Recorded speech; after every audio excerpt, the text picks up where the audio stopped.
Perlawanan Brigade Al-Qassam masih gencar dilakukan. Terbaru mereka berhasil meledakkan rumah yang berisi 30 tentara segerombolan tentara IDF disergap.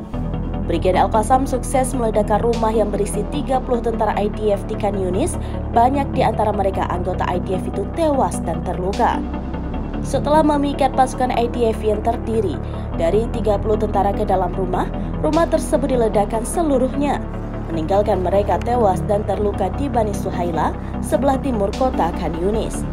Al-Qassam meledakkan rumah yang menargetkan 30 orang berisi 1 unit tentara Israel.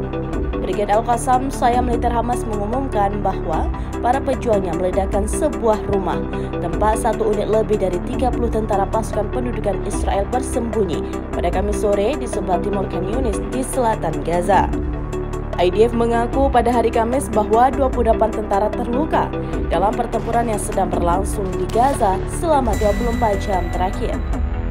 Pasukan pendudukan Israel melanjutkan agresinya di jalur Gaza selama 104 hari berturut-turut dengan pesawat IDF melancarkan serangan udara gencar di beberapa wilayah, terutama di kota Khan Yunis di bagian selatan jalur Gaza.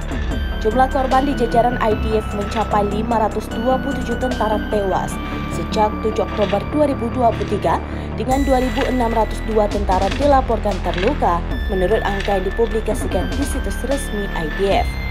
Brigade Al-Quds Sayap Militer Jihad Islam Palestina atau PIJ menyatakan pada hari Kamis bahwa para anggotanya terlibat dalam bentrokan sengit dengan IDF menggunakan senapan mesin dan rudal anti-tank untuk melawan pasukan IDF yang maju, khususnya di wilayah tengah, timur, dan selatan bagian kota Khan Yunis.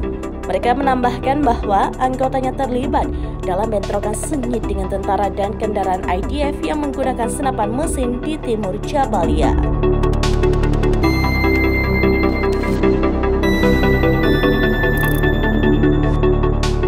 Download Tribun X sekarang, menghadirkan lokal menjadi Indonesia.